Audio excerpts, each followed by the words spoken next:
আসসালামু আলাইকুম, সবাই কেমন আছেন? আলহামদুলিল্লাহ, আমিও ভালো আছি। আজকে নিয়ে আসলাম একটা নতুন রেসিপি, বিকালের নাস্তা। এই নাস্তাটা কার কার ভালো লাগে? নাস্তাটার নাম হলো ফালুদা।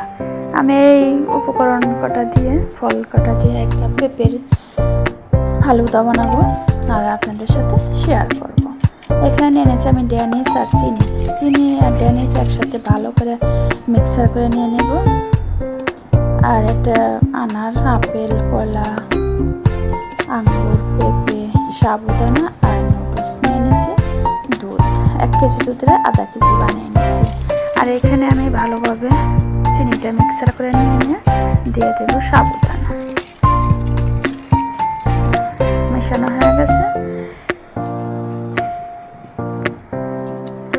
সাবুদানাটা দিয়ে ভালো করে মিশিয়ে নেব, যাতে একটার সাথে একটা না লেগে থাকে, যেমন দলা হয়ে না থাকে, চাক্কা হয়ে না থাকে। আমি সেদ্ধ করে ভালোভাবে পানি দিয়ে ধুয়ে নিয়েছি। আর এখানে নুডলসটাও সেদ্ধ করে পানি দিয়ে ভালোভাবে ধুয়ে নিয়েছি, যাতে জটলা না লেগে থাকে। জটল লেগে থাকলে ওটা ভালো লাগে না, দলা দলা লাগে, আটা আটা লাগে। আর এইভাবে ভালোভাবে মিশিয়ে নেবেন, যাতে একটার সাথে একটা না মিলে, সবটার সাথেই একসাথে মিশিয়ে যায়। আর এখানে দুধটা আমি দিয়ে দেব। দুধটা এমনভাবে জাল দেবে যাতে মোটা একটা সর পড়ে, ওই সরের সাথেই ফালুদাটা মজা হয়ে যায়। দেখুন কত বড় সরটা পড়ছে। সরটা শুদ্ধ দিয়ে দেবেন, সর রেখে দেবেন না, দিয়ে দেবেন ফালুদার মধ্যে। আর এখানে আপেলটা আমি একে একে সবগুলো উপকরণ দিয়ে দেবো। আপেলটা দিয়ে দেবো।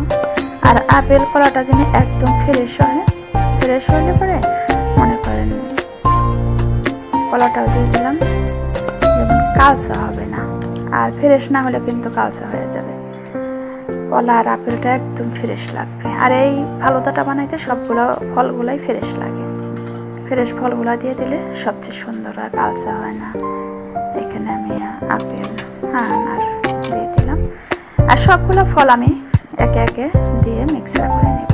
একসাথে দিলাম না, কারণ কোনো জায়গায় একটা হবে আর একটা হবে না। এই জন্য একটা একটা করে আমি মিশিয়ে নিলাম সবগুলা ফল। এখন দিয়ে দেবো পেঁপেগুলা। আমি এই পেঁপেগুলা কেটে রেখেছি সবগুলা সাইজ মতন, এই সাইজে কেটে নেবেন।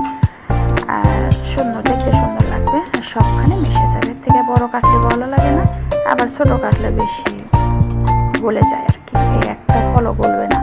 সব কিছু আপনি 2 দিন পরে রেখে ফ্রিজে রেখে খেতে পারবেন। দেখুন কতটা সুন্দর হয়েছে। আমি এখন একটা বাটিতে বেড়ে নিতেছি, খাবো। অনেকটাই সুন্দর আর মজা। বিকালের নাস্তা একটা হেলদি একটা খাবার, যে কোনো রোগী, যে কোনো ভালো মানুষ সবাই খাইতে পারে এটা। আমি আর রাবিয়া নিয়ে নিলাম দুজনে 2 বাটি। এখন খেয়ে নেব। আর এই নাস্তাটা এত মজা, খাইতেই মন চায় আর ভালো লাগে। মিষ্টিটা পরিমাণ হলে পরেই ভালো লাগে, বেশি মিষ্টি দিলেও মজা লাগে না। আমার এই ফালুদাটা আমি সব কিছু উপকরণে পরিমাণ মতন সবই দিয়ে দিয়েছি। এইভাবে আপনি বানিয়ে খাবেন, অনেকটাই মজা লাগবে। আর ঘরে বাচ্চারা যেমন ফ্রিজে ফল থাকে, একটা খায় আর একটা খায় না। আর একসাথে এই ফলগুলা কেটে যদি আমরা একভাবে ফালুদা বানাই দিই, তাহলে বাচ্চারা অনেক পছন্দ করে খায়। মজা করে সব ধরনের ফলটাও খাওয়া হচ্ছে আর বিকালের নাস্তাটাও হচ্ছে। দেখুন অনেক মজা।